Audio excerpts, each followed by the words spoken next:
بسم الله الرحمن الرحيم.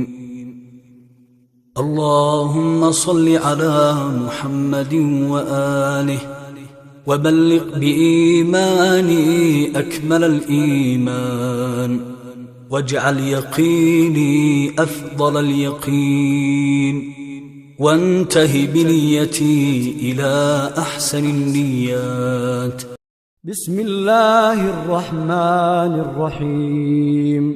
اللهم إني أفتتح الثناء بحمدك، وأنت مسدد للصواب بمنك، وأيقنت أنك أنت أرحم الراحمين في موضع العفو والرحمة، وأشد المعاقبين في موضع النكال والنقمة.